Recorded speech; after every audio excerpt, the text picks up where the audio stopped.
Hey everybody, Bridgelyn Dolgoff, Consciousness of Economics and Urban Farm Project. Still waking up with my bowl of coffee. I lived in places where you have a bowl and you probably have a spoon and that's it. In the morning you go and you get your coffee, drink it, then you take your bowl back, you get your breakfast, then you eat your breakfast, you eat your lunch out of your bowl, you eat your dinner out of your bowl. So, So, anyway, lately I've been going back to the bowl. Simplicity of life. Because sometimes, all these things like spoons and forks and knives and utensils and cooking with this, and I got to use this pan and all this other stuff is like mind clutter, physical clutter. And, like my whole goal is to just simplify so that, over the last few years, well, let's just say spirit has beaten me up quite a bit. Like grab stuff, be like, oh, I want to slap, let that go. And you're like, okay, I'll just let it go. So living out of the van, I just really can't have that much stuff in there. I mean, when I go on the trip, then I'll have a lot of stuff in there. But anyway, so sometimes it's nice just to simplify your environment. And there's this really great lady. She's an older Filipino lady who I met recently. She was having some trouble with some of her properties. And she called me and I went and doused them and did a whole bunch of like shamanic work. And then she wanted to fix them. So taught her how to do some of these things so she could work on the fixing. So I'd figure out what was broken and the hard drive, or, if you want to call it that, the computer system, and then what would be, good ways to fix it, like install a plugin. So a crystal is like a plugin to the computer system kind of stuff, So, and sometimes you got to smoke things down and really clean them up. So anyway, that's just kind of a tip. Mind clutter. And getting away from the mind clutter. I mean, how much stuff do you really need?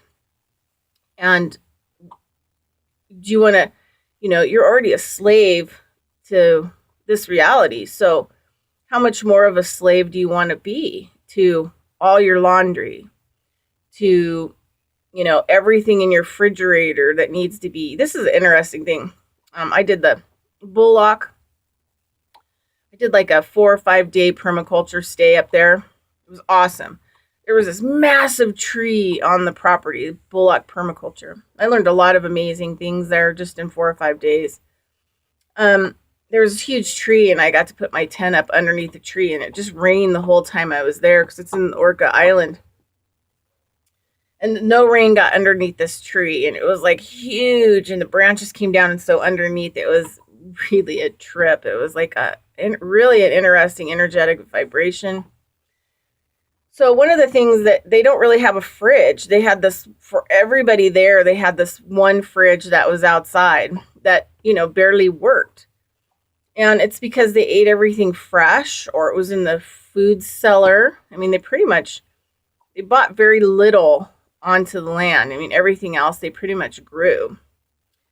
And they had all the apprentices there, and stuff like that. And in the wintertime, they'd leave for a few months and come back. But, everything else they fermented and pickled. So didn't really need refrigeration. So it was just really interesting. So how much stuff do you really need? Obviously, you don't really need a refrigerator. And if you do, you don't.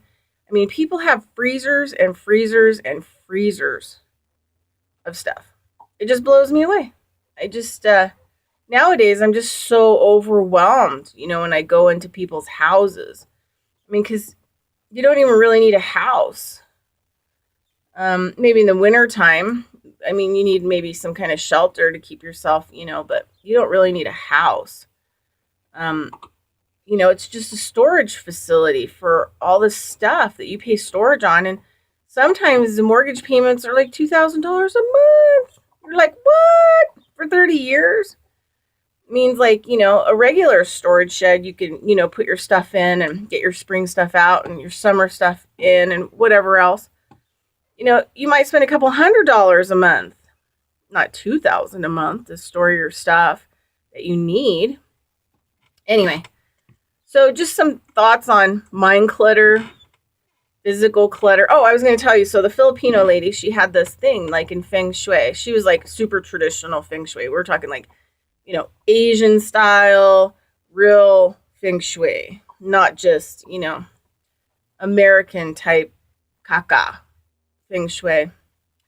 So she said, and one of the things in Feng Shui is that they try to convey to people is open spaces bring and create opportunity.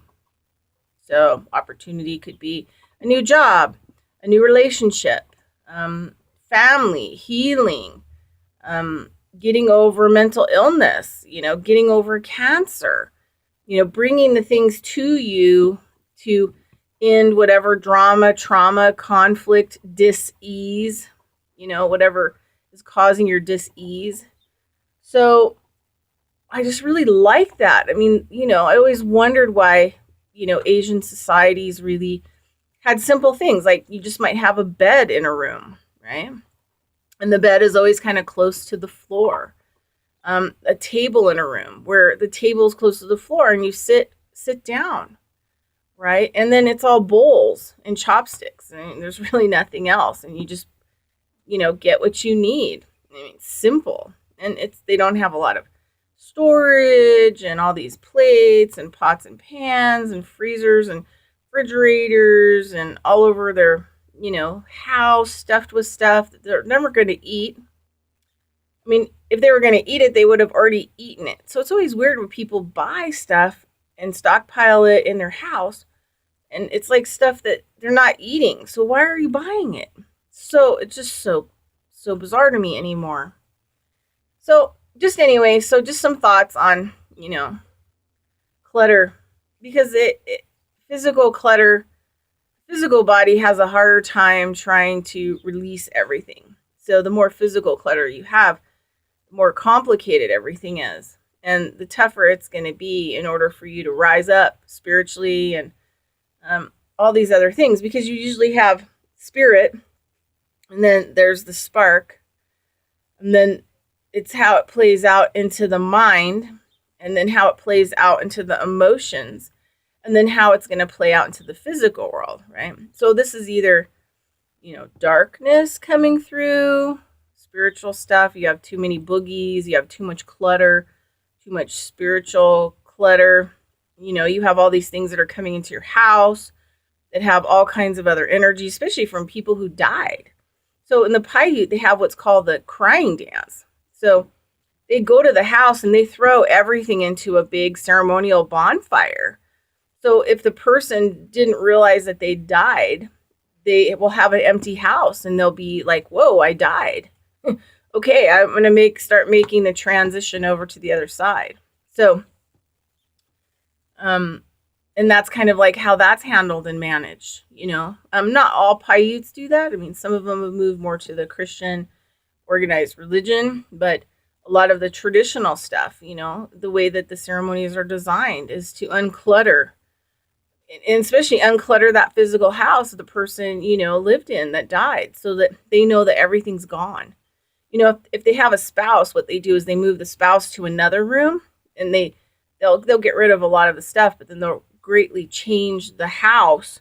So if the person's died, they're going to notice, like, wow, things have been changed around in this house, so it must mean that I died. So the other thing too is like, what kind of signals, does hoarding and collecting and all this other stuff have on all the different levels? So yeah, it's kind of complicated, but it boils down to, living simple, and don't take more than you need. Don't hoard more than you need. Don't use more than you need. And keep it simple, and it'll greatly uncomplicate your life. Otherwise, I wouldn't be able to do a lot of the work that I'm doing. And yeah. So anyway, all right. Talk to you later. Bridget Lynn Dolgoff, Conscious of Economics and Urban Farm Project. Bye-bye.